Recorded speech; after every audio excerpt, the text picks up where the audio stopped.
Bismillahirrahmanirrahim. Assalamualaikum warahmatullahi wabarakatuh.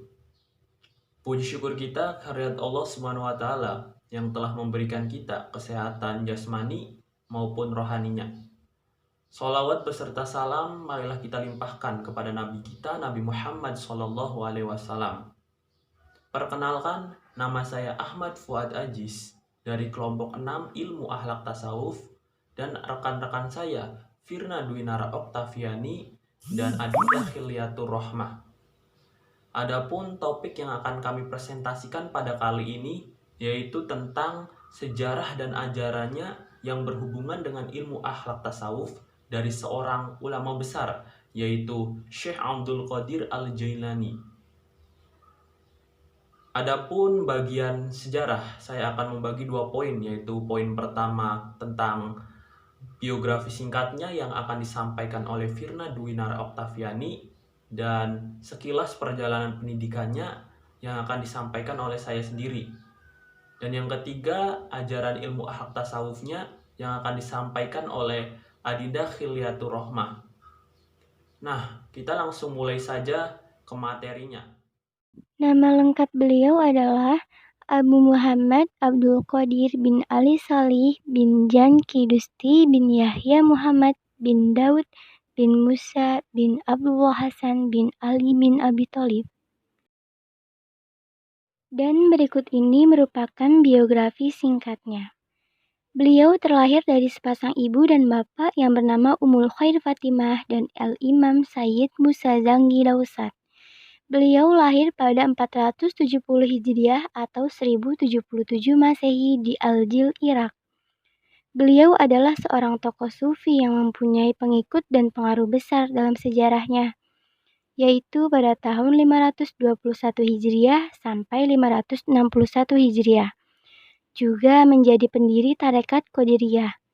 Beliau juga seorang syekh yang berpegang teguh pada syariat, amar ma'ruf nahi mungkar, mendahulukan syariat daripada rasa dan logika, serta termasuk syekh terbesar yang melakukan pendidikan rohani untuk meninggalkan dorongan hawa nafsu yang berlebihan.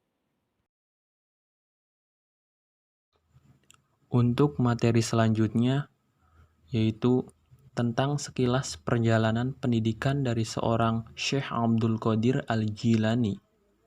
Dalam usia 18 tahun, beliau sudah meninggalkan Jilan menuju Baghdad pada tahun 488 Hijriah atau 1095 Masehi. Karena tidak diterima belajar di Madrasah Nizhamiyah Baghdad, yang waktu itu dipimpin oleh Ahmad Al-Ghazali yang menggantikan saudaranya Abu Hamid Al-Ghazali. Di Baghdad beliau belajar kepada beberapa orang ulama seperti Ibnu Aqil, Abdul Khattab, Abdul Husain Al-Farah, dan juga Abu Sa'ad Al-Muharrimisim. Beliau menimba ilmu pada ulama-ulama tersebut hingga mampu menguasai ilmu-ilmu ushul dan juga perbedaan-perbedaan pendapat para ulama. Dengan kemampuan itu, Abu Sa'ad Al-Mukarrami yang membangun sekolah kecil-kecilan di daerah Babul Azaz menyerahkan pengelola sekolah itu sepenuhnya kepada Syekh Abdul Qadir Al-Jilani.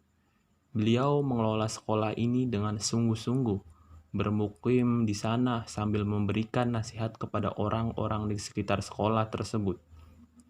Banyak orang yang bertobat setelah mendengar nasihat beliau. Banyak pula orang yang bersimpati kepada beliau lalu datang menimba ilmu di sekolah beliau, yang kemudian hingga sekolah itu tidak mampu menampung lagi. Bismillahirrahmanirrahim. Assalamualaikum warahmatullahi wabarakatuh. Perkenalkan, nama saya Adinda Khiliatur Rohmah. Di sini saya akan menjelaskan tentang ajaran tasawuf Syekh Abdul Qadir Al-Jailani. Baik, ajaran tasawuf pada dasarnya merupakan bagian dari prinsip-prinsip Islam sejak awal. Ajaran tasawuf ini tak ubahnya merupakan upaya mendidik diri dan keluarga untuk hidup bersih dan sederhana. serta patuh melaksanakan ajaran-ajaran agama dalam kehidupannya sehari-hari. Ibnu Khaldun mengungkapkan pola dasar tasawuf adalah kedisiplinan beribadah, mengkonsentrasikan tujuan hidup menuju Allah untuk mendapatkan ridhonya, dan upaya membebaskan diri dari ketertarikan mutlak pada kehidupan duniawi, sehingga tidak diperbudak oleh harta, tahta, atau kesenangan duniawi lainnya.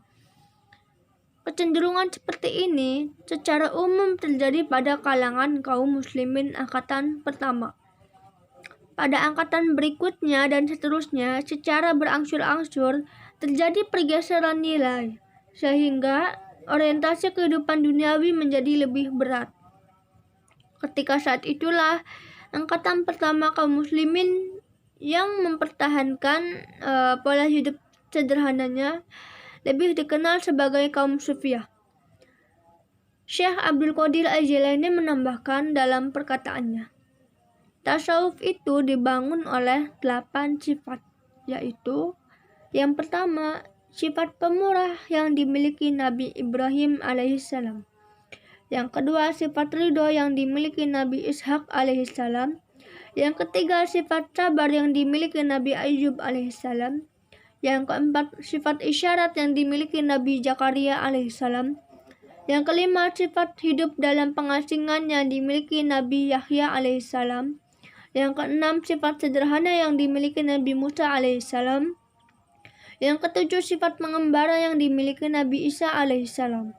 Dan yang terakhir, sifat fakir yang dimiliki Nabi Muhammad sallallahu alaihi wasallam.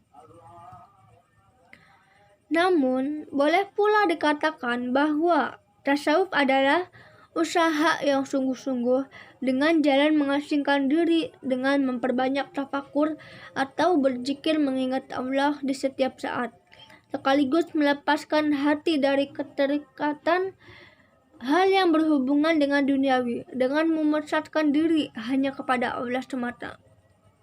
Terima kasih. Wassalamualaikum warahmatullahi wabarakatuh. Mungkin itu saja yang dapat kelompok kami sampaikan. Kurang dan kekurangannya mohon maaf. Semoga bermanfaat. Wabillahi taufiq wal hidayah. Wassalamualaikum warahmatullahi wabarakatuh.